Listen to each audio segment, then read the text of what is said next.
guys, what's up? So another story time video is coming your way today. I hope you are stoked about this. I have so many story times in a row and I feel like some of you might be like, why does she only do story time videos? Why can't she do something different? well, it's because these are my favorite kinds of videos to make and I feel as if my channel is a storytime channel. So this is actually one of my most anticipated videos for myself to make.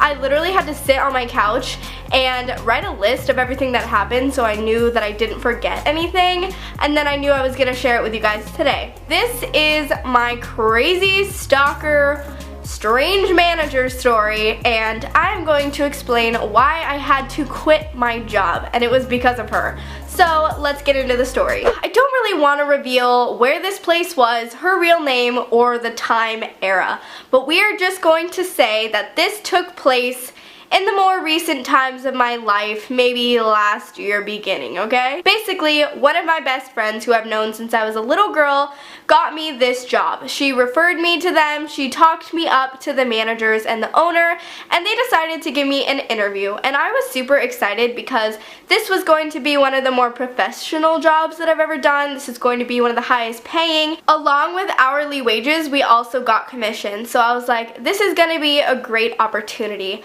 I went to about 3 interviews, oddly enough, and you want to know why I had 3 interviews?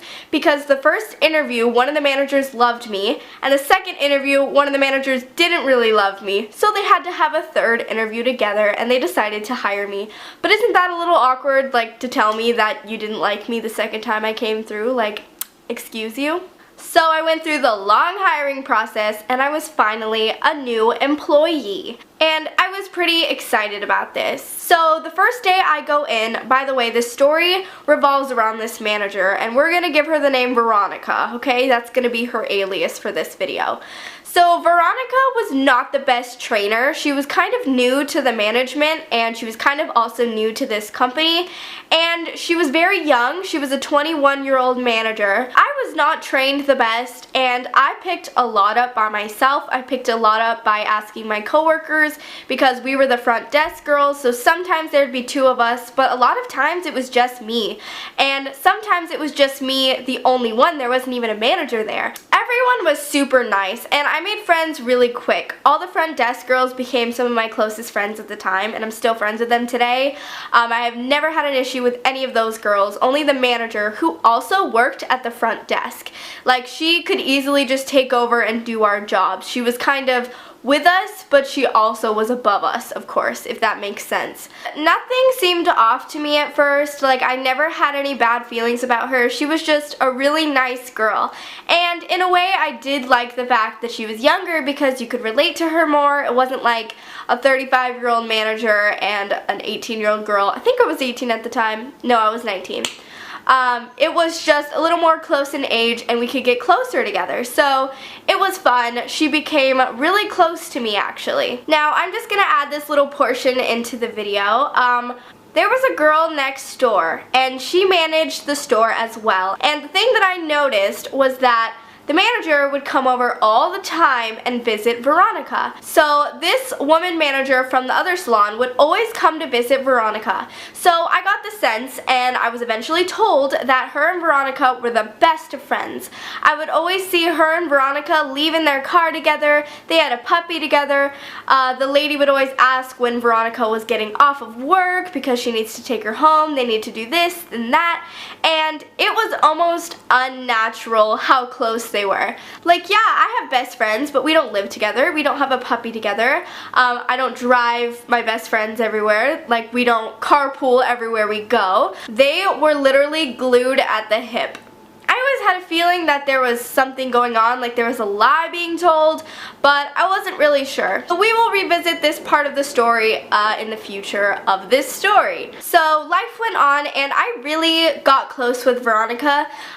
We really just became close friends and we would go out to dinner with all the girls, like the receptionist girls, and we just had so much fun. I was so enjoying my time. Soon a contest begins between me and the front desk girls, and this contest is for a pretty big prize. It's for between $200 and $500, literally. And we would have a contest like this every month sometimes. So that's a lot of money at stake, and it actually got me pumped to try. You know what I'm saying? Because sometimes people give me competitions and there's not a good incentive, so I just don't care. But I really cared about this. So this is when I started to get really pissed off with her and the company, and I felt like something was off. We had a thing called package dollar per ticket. So the amount of money that you sell divided by the amount of people that you check out is going to be your total. And whoever has the higher dollar amount, so basically whoever sells the most and checks out less people, is going to win the money. And there's a first and a second place. Now, I'd have no problem with this if it was done fairly, but I did feel like there was something going on, because I would remember I'd be set on my lunch break and I would log out and I would come back, and Veronica would be here these days selling on the computers just as much as we would. Our job was very heavy in selling, so yeah. And I would come back and my login would be logged into mine. Now, I'm not going to say that for sure she was using my account so that her package dollar per ticket would be higher, because she'd be checking out less people. It would show on mine. And the thing is that I wouldn't be able to tell, because the amount of people that we check out is so many that I'm not going to know the difference between if I sold to 300 people or if I sold to 350 people. Like, I'm just not going to know. I'm not keeping track. I found that really suspicious, and somehow, you guys, Veronica would always win first place, and that is a lot of money. She would win $300 to $500 every time. So I felt very cheated out of that, and I would come home and complain all the time to my dad and stuff, and he'd be so mad, because I really felt like something was going on. I would sell the most money, but I would check out the most people sometimes, and I would still lose. I'd be in last place, and it's like, that's not fair, because I sold the most packages. I sold the most money. But just because you have me working alone all day, 5 days a week, I'm gonna be there most of the time. It wasn't fair. Just because I worked more, basically, I lost the money. I hated that. Things started to go downhill, and people started to not like Veronica. The girls who were the main focus at this salon, the girls who worked in the back and actually took our clients, didn't really like her. They felt like she was unfair. Of course, I was feeling like she was unfair, and a lot of other girls were not loving this manager, and they did not think that her management was the best style. She would get really mad at the girls over things that they couldn't control. This is when things get kind of weird. We had obviously hung out outside of work sometimes, me and Veronica and Abby and stuff like that, and she told us that the owner allowed her to have an app on her phone that watched over the webcam. So basically, the owner let Veronica have access to watch us whenever she wanted, and she would tell us, yeah, look at this app. So basically I just watch you guys all the time. Like, when I'm bored, I'll just sit on my couch and I'll flip on the camera and I'll just see what you guys are doing. Her personality and the way that she would say that and stuff, it's just, she's kind of like, and it seemed obsessive, which I will explain further on, but she just had a very interesting personality to where she would enjoy watching us on camera. She'd enjoy getting us in trouble and writing us up if she saw us on the camera, like checking our phone really quick. Like, she was just kind of crazy. There was always this creepy, weird feeling that she was always watching us.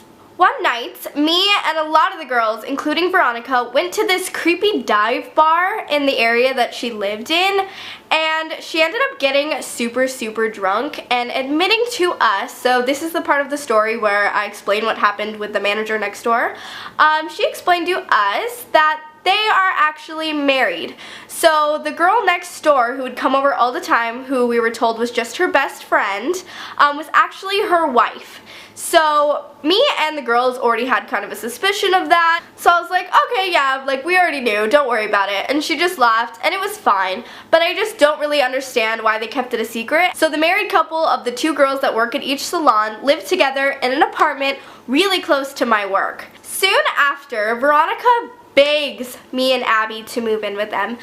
They have 2 roommates who live downstairs. They make a mess. They're just not even friends with them anymore, and they want those roommates out, and they want me and Abby in, and they will do whatever they can to get it. Like, they did not want any other roommates but me and Abby. This is kind of where the obsessive part comes in. Abby had to tell Veronica multiple times, like 10 times, no, I can't move in, I have to stay living where I live right now. She has a whole reason why she can't move out right now, and I totally get it. And Veronica would not have it. Like, she just wanted to find any way that Abby could move into this house.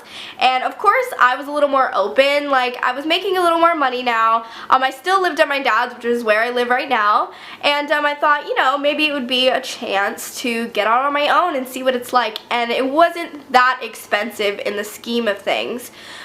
So Abby had officially told Veronica no, and eventually she had to accept it. But I had said, you know, actually I think I can move in. I'll take the extra room. I'll take the free room. And she was so excited about this. But Veronica asked me to pay $750 for rent, and at the time that was a lot to me. And I wasn't prepared to spend that when I didn't really have to. So I was starting to turn it down. And once again, just like Abby, she would not have it. She would find any way to get me to move in. She knocked the price down all the time. I would say, like, how about $400, you know, just joking. And she wouldn't go that low, but she ended up knocking the price down to, I believe, $600. And then my parents were gonna help me, like $100 from each parent. So I was only gonna end up paying $400 in rent, and I thought, okay, that's a really good deal, because it was a really nice apartment actually, and I had my own room and all of that. So I was like, okay. And Veronica was still a friend at the time. So I decided, you know what, Veronica, I'll move in with you. She would text me every day. She would talk to me every day at work, and she would say, you can't tell anybody about this. You cannot tell a single soul. Like, she would freak out, because if anyone found out that I was moving in with her for some reason, like, she would probably get fired, and I probably would too. But besides that, she was so excited. She would text me all the time telling me that they were going to get new flooring in my room. It was going to be so much fun. All this stuff. She was so excited about me living there. And that wasn't weird to me yet either. But at this point, you know, I'm still not really having weird feelings. I'm just kind of like, okay, I'm excited about this. I didn't understand her inner self yet, the true Veronica. One night, I'm with Abby, and it's late at night, and we're just hanging out, and I get this text from her. Mind you, I told her about a month prior to this text that I was officially going to move in on the 1st of the next month, and this was like a week or two before the 1st of the month, so I was really, really close to moving in. Now, she had not warned me about any of this, and I was a broke girl at this time, okay? I literally had like $5 in my account. And my parents don't have that kind of money either, and I'm not about to ask them to put that out, because I really don't have to move. I was just going to move because it was such a good deal, and I just felt like I was ready. Why not? It's only going to be $400 in the long run for me. But she wanted a lot extra, and I felt like this was shady because she already sealed me into the deal, and then she decided to throw this on me, which nobody had at the time to just give her. So she texts me and tells me that the roommates that she wants gone need their security deposit back, which was $750. Now, because Veronica did not have that money to just hand them back either, she wanted me to have a security deposit. Now, I understand, apartments need security deposits, people need security deposits, it's a normal thing. What I did not appreciate about this was that she told me like a week before moving in. She didn't tell me at the beginning of the deal, so I could have decided. She didn't warn me, and the fact that she just doesn't have the money, so she's gonna charge me a security deposit. I didn't like either of those things. So I looked at that text and I told Abby, and I was just not happy. So I started to get this feeling that this wasn't right. Veronica was just getting on my nerves a little bit. She just wasn't really a roommate that I'd want to live with. So after the whole money thing and the whole $750 she wants extra on top of rent that me and my parents just didn't have at the time, I figured it wasn't right for me and this wasn't my time to move out.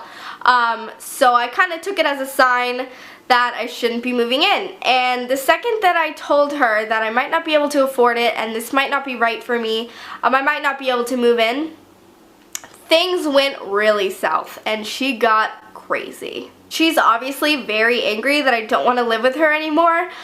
She's also meanwhile trying really hard to be like, it's okay, we'll figure this out. Like, don't say no yet. Like, we're gonna figure this out. But I didn't really want to figure it out anymore. I just kind of was growing farther and farther apart from her, and I just didn't want this. She treated me really strange when we worked together. She wouldn't accept the days off that I wanted. Like, I would tell her, oh, I really need Sunday off. Like, make sure that you add that in the schedule. And I was close enough to where, like, I could have just told her that and she could have changed the schedule and everything would have been okay. But she would decide to kind of play with me on that, and she would put me the whole day on Sunday when I needed it off, which usually on Sundays we would split shifts, so somebody would work morning and the other person would close. But for me, you know, magically I had to work the entire day. So she would do things like that a lot, and I remember on that day, because this is a big day, when I had asked her for that Sunday off, that Saturday I was going to Orange County and I was going to be gone all day Saturday and all day Sunday.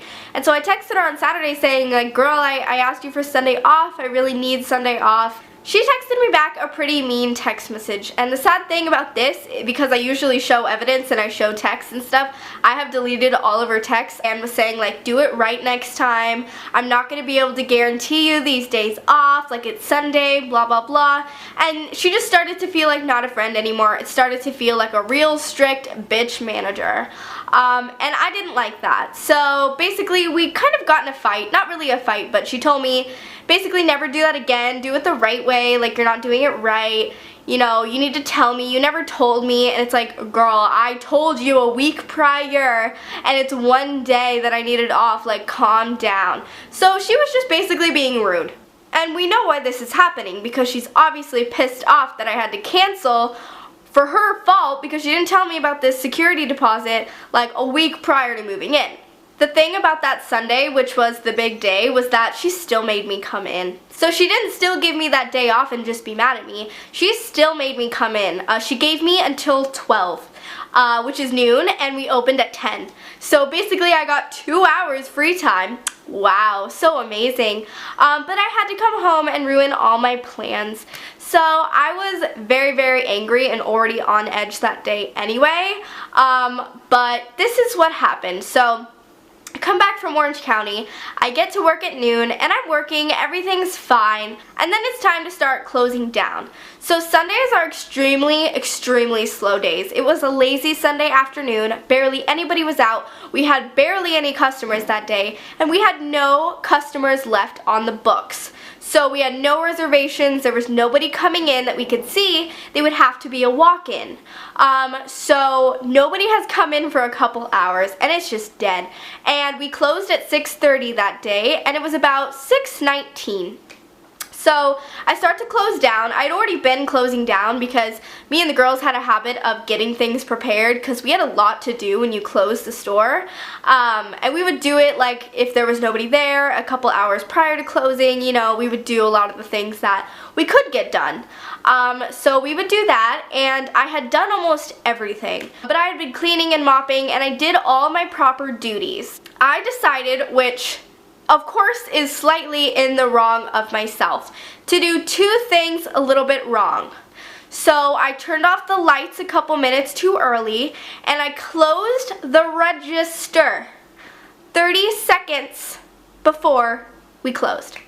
So I closed it at 6:29 and 30 seconds when you have to close it after 6:30 apparently.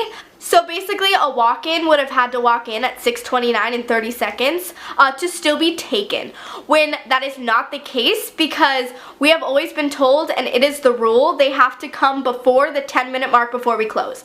So somebody would have had to come in at 6:20 for me to take them, or else I would have to turn them away. We're not going to have any more business. I did not ruin any business that we were going to have. Nobody was coming in anyway.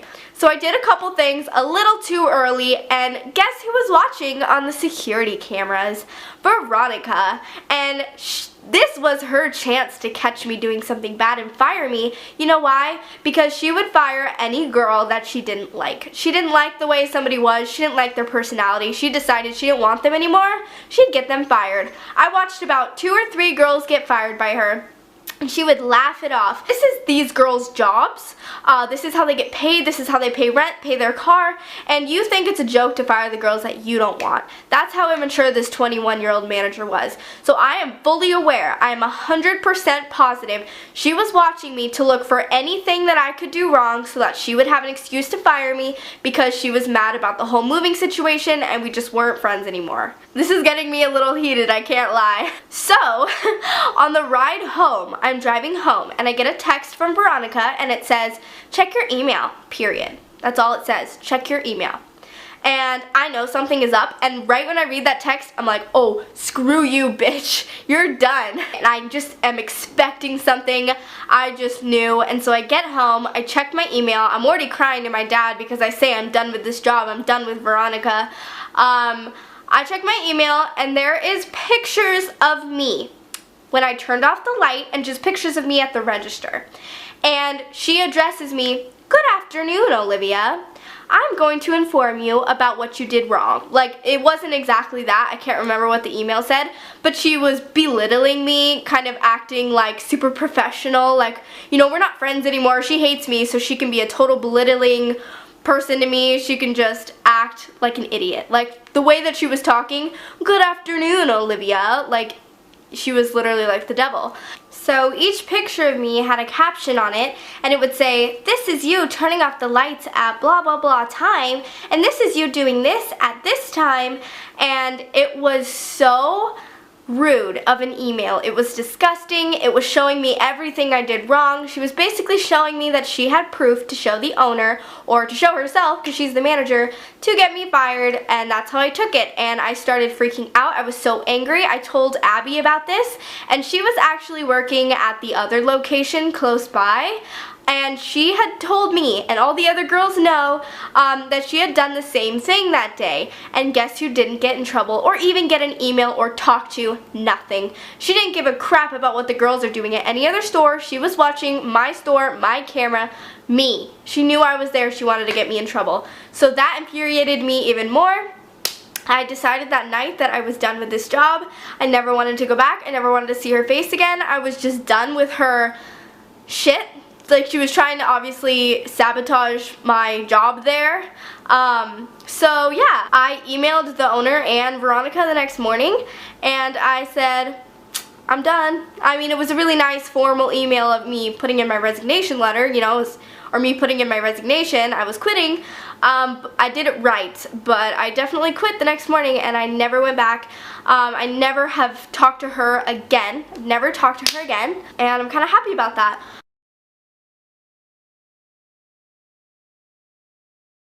I never thought I would quit a job like that. I never quit a job before without like a 2 weeks notice or something.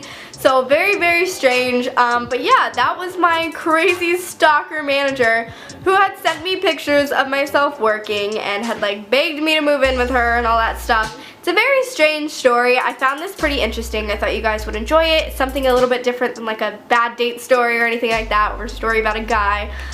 So I'm excited that I made this video, and I really hope you guys enjoyed it. Do not forget to subscribe to my channel. I upload videos every Monday and Friday. Also follow me on my social media. The links are down below. And give this video a big thumbs up if you liked it, and I will see your lovely, beautiful faces in my next video. Bye guys!